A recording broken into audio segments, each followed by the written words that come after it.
Hey guys, so we're on my computer today because I'm still recovering a lot of my programs and stuff. So the free movie editor that I was using to kind of merge the two camcorder files, I don't have right now, and I will hopefully have that refound and re-downloaded for the last segment. But today we are doing the last half of chapter 4, which is Christmas Future. We're getting through the creepy stuff. Yeah, so just excuse the quality. It's kind of grainy from what I can tell. I don't know how the sound's going to be. But it looks like it's going to be a little delayed. But let's just jump right in and get to it. Today's shirt is Mickey Mouse. The phantom spread its dark robe before him for a moment, like a wing, and withdrawing it revealed a room by daylight where a mother and her children were. She was expecting someone, and with anxious eagerness, for she walked up and down the room, started at every sound, looked out from the window, glanced at the clock, tried, but in vain, to work with her needle, and could hardly bear the voices of the children in their play. At length the long-expected knock was heard. She hurried to the door and met her husband, a man whose face was careworn and depressed, though he was young. Kind of a theme this year. There was a remarkable expression in it now, a kind of serious delight of which he felt ashamed, and which he struggled to repress. He sat down to the dinner that had been hoarding for him by the fire, and when she asked him faintly what news, which was not until after a long silence, he appeared embarrassed how to answer. "Is it good," she said, "or bad?" to help him. "Bad," he answered. "We are quite ruined." "No, there is hope yet, Caroline." "If he relents," she said, amazed, "there is. Nothing is past hope if such a miracle has happened." "He is past relenting," said her husband. "He is dead." She was a mild and patient creature if her face spoke truth, but she was thankful in her soul to hear it, and she said so with clasped hands. She prayed forgiveness the next moment and was sorry, but the first was the emotion of her heart. "What the half-drunken woman whom I told you of last night said to me, when I tried to see him and obtain a week's delay, and what I had thought was a mere excuse to avoid me, turns out to have been quite true. He was not very ill, but dying then." "To whom will our debt be transferred?" "I don't know. But before that time we shall be ready with the money, and even though we were not, it would be bad fortune indeed to find so merciless a creditor in his successor. We may sleep tonight with light hearts, Caroline." Yes, soften it as they would, their hearts were lighter. The children's faces, hushed and clustered round to hear what they so little understood, were brighter, and it was a happier house for this man's death. The only emotion that the ghost could show him, caused by the event, was one of pleasure. "Let me see some tenderness connected with the death," said Scrooge, "or that dark chamber spirit, which we left just now, will be forever present to me." The ghost conducted him through several streets, familiar to his feet, and as they went along, Scrooge looked here and there to find himself, but nowhere was he to be seen. They entered poor Bob Cratchit's house, the dwelling he had visited before, and found the mother and the children seated round the fire. Quiet. Very quiet. The noisy little Cratchits were as still as statues in one corner, and sat looking up at Peter, who had a book before him. The mother and her daughters were engaged in sewing, but surely they were very quiet. And he took a child and set him in the midst of them. Where had Scrooge heard those words? He had not dreamed them. The boy must have read them out as he and the spirit crossed the threshold. Why did he not go on? The mother laid her work upon the table and put her hand up to her face. "The colour hurts my eyes," she said. "The colour? Ah, poor Tiny Tim." "They're better now," said Cratchit's wife. "It makes them weak by candlelight, and I wouldn't show weak eyes to your father when he comes home for the world. It must be near his time." "Past it, rather," Peter answered, shutting up his book. "But I think he's walked a little slower than he used, these few last evenings, Mother." They were very quiet again. At last she said, and in a steady, cheerful voice that only faltered once, I have known him to walk with Tiny Tim upon his shoulder very fast indeed." "And so have I," cried Peter, "often." "And so have I," exclaimed another. So had all. "But he was very light to carry," she resumed, intent upon her work, "and his father loved him so that it was no trouble. And there is your father at the door." She hurried out to meet him, and little Bob, in his comforter, he had need of it, poor fellow, came in. His tea was ready for him on the hob, and they all tried who should help him to it most. Then the two young Cratchits got upon his knees and laid, each child a little cheek against his face, as if they said, "Don't mind it, father, don't be grieved." Bob was very cheerful with them, and spoke pleasantly to all the family. He looked at the work upon the table and praised the industry and speed of Mrs. Cratchit and the girls. They would be done long before Sunday, he said. "Sunday? You went today, then, Robert?" said his wife. "Yes, my dear," returned Bob. "I wish you could have gone. It would have done you good to see how green a place it is. But you'll see it often. I promised him that I would walk there on a Sunday." "My little child," cried Bob. "My little child." He broke down all at once. He couldn't help it. If he could have helped it, he and his child would have been farther apart, perhaps, than they were. He left the room and went upstairs into the room above, which was lighted cheerfully and hung with Christmas. There was a chair set close beside the child, and there were signs of someone having been there lately.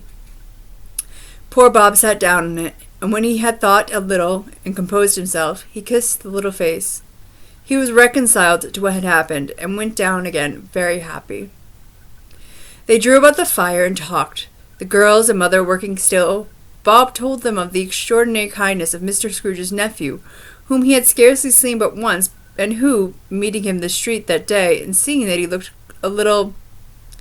just a little down, you know, said Bob. I don't know why that. So this is actually like my 14th recording because my phone refused to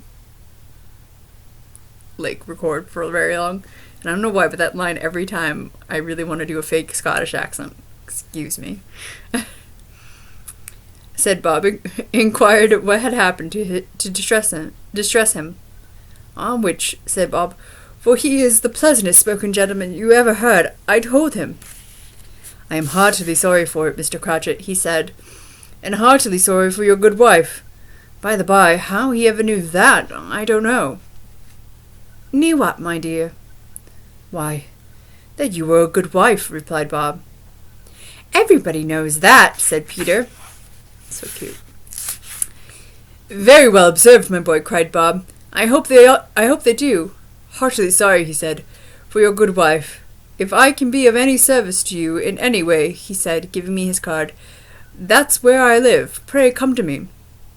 Now, it wasn't, cried Bob, for the sake of anything he might be able to do for us, so much as for his kind way, that this was quite delightful. It really seemed as if he had known our Tiny Tim and felt with us.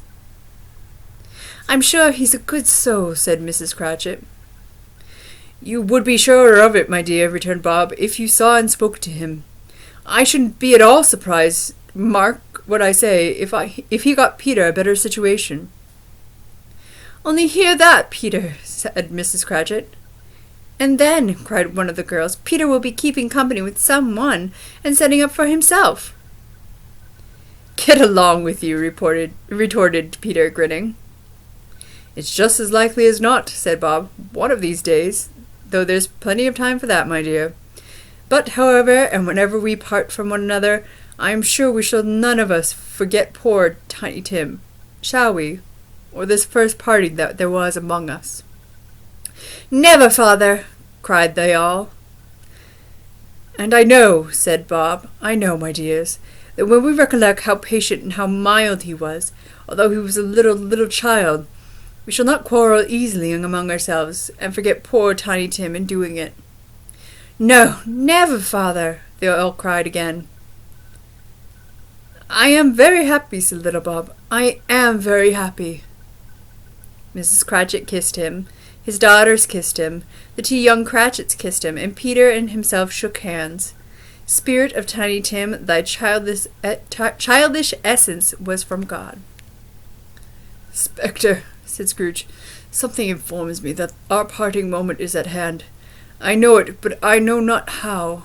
Tell me, what man that was whom we saw lying dead?" The ghost of Christmas yet to come conveyed him, as before, though at a different time, he thought. Indeed, there seemed no order in these latter visions, save that they were in the future. Into the resorts of business men, but showed him not himself. Indeed, the spirit did not stay for anything, but went straight on, as to the end just now desired, until besought by Scrooge to tarry for a moment. "This court," said Scrooge, "through which we hurry now, is where my place of occupation is, and has been for a length of time. I see the house. Let me behold what I shall be in days to come." The spirit stopped. The hand was pointed elsewhere. "The house is yonder!" Scrooge exclaimed. "Why do you point away?" The inexorable finger underwent no change. Scrooge hastened to the window of his office and looked in. It was an office still, but not his. The furniture was not the same, and the figure in the chair was not himself. The phantom pointed as before. He joined it once again, and wondering why and whither he had gone, accompanied it until they reached an iron gate. He paused to look round before entering. A churchyard. Here, then, the wretched man, whose name he had now to learn, lay underneath the ground. It was a worthy place, walled in by houses, overrun by grass and weeds, the growth of vegetation's death, not life, choked up with too much burying, fat with repleted appetite, a worthy place. The spirit stood among the graves and pointed down to one. He advanced towards it, trembling. The phantom was exactly as it had been, but he dreaded that he saw a new meaning in its solemn shape. "Before I draw near that stone to which you point," said Scrooge, "answer me one question. Are these the shadows of the things that will be, or are they shadows of things that may be only?" Still the ghost pointed downward to the grave by which it stood. "Men's courses will foreshadow certain events to which, if persevered in, they must lead," said Scrooge. "But if the courses be departed from, the ends will change. Say it is thus with what you show me." The spirit was immovable as ever. Scrooge crept towards it, trembling as he went, and following the finger, read upon the stone of the neglected grave his own name. Ebenezer Scrooge. "Am I the man who lay upon the bed?" he cried, upon his knees. The finger pointed to the grave, to him, and back again. "No, spirit! Oh, no, no!" The finger still was there. "Spirit!" he cried, clutching at its robe. "Hear me! I am not the man I was. I will not be the man I must have been, but for this intercourse. Why show me this, if I am past all hope?" For the first time the hand appeared to shake. "Good spirit," he pursued, as down upon the ground he fell before it, "your nature intercedes for me and pities me. Assure me that I yet may change these shadows you have shown me by an altered life." The kind hand trembled. I will honor Christmas in my heart, and I will try to keep it all the year. I will live in the past, present, and the future. The spirit of all three shall strive within me. I will not shut out the lessons that they teach. Oh, tell me I may sponge away the writing on this stone. In his agony, he caught the spectral hand. It sought to free itself, but he was strong in his entreaty, and detained it. The spirit, stronger yet, repulsed him. Holding up his hands in a last prayer to have his fate reversed, he saw an alteration in the phantom's hood and dress. It shrunk, collapsed, and dwindled down into a bedpost. And that's the end of chapter 4. How exciting. And depressing. Very depressing. The Ghost of Christmas Yet to Come is literally the scariest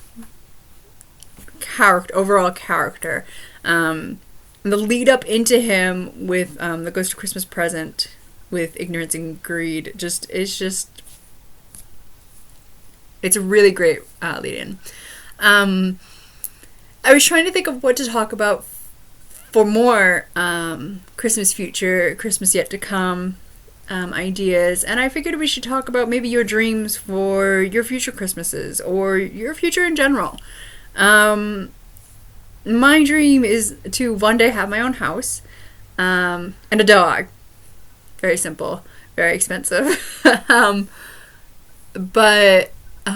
it will probably be here in Japan, because this is honestly, I feel like this is where I belong. This isn't to say I don't love my home country, but this place just feels right for me. So once I get my 10-year residency, which is hopefully I can start applying sometime next year. I have to figure out how soon in the 9th year you can do that. So I hope to do that, and then once I get that approved, I'll be able to more easily get loans and stuff like that. And then hopefully I'll be able to get that house and with the big bay window, so when Christmas comes, because literally I want a big bay window so I can have a giant Christmas tree and show it off. Not gonna lie about that. Most of my dreams about my house involve Christmas time. And I really do hope that to maybe one day be able to host like my friends and their kids. Two of my good friends, they both have children, and I like them. I love the kids. I'm just very bad with approaching children, even though I'm a teacher. It doesn't make any sense. I'm excited for when they get older, basically. But I really want to do that and like make cookies with them and just have fun and enjoy my holidays again with my adopted family. Since I obviously live halfway across the world from my biological family. And maybe one day I'll be able to spend Christmas again in the US for a little bit of time, Christmas and New Year's, and that will be good. It just depends on how things go with my health and my residency and just all this other stuff. So I want to know about your dreams for the future. Do you have any like things you want to change in your life? It doesn't have to be Christmas related.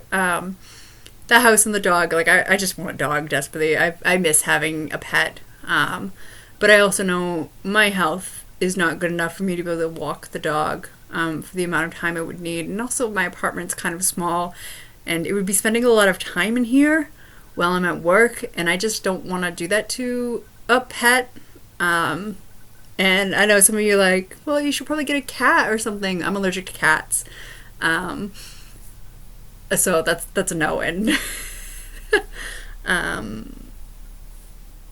and like hamsters and stuff like that, they're cute, but like you can't really like wrestle with them and like super cuddle with them like a big dog. That's my thing though. I think they're cute and stuff, but they're not the pet for me. So yeah, just tell me about your dreams, your goals. What do you want to have accomplished at some point in your life? Like, don't give yourself a timeline, like not within like the next 5 years or whatever, but like, in general, what is something you want to do? Do you want to go to Disney on Christmas? That would be a cool thing. I think it would be really fun to go see Mickey's Very Merry Christmas Party. Super expensive, so that'll probably be when I'm in my 40s or 50s if it's still going around then. But it is something I would enjoy doing, I think. Just whatever, tell me about things. And I'll talk to you guys later. Bye!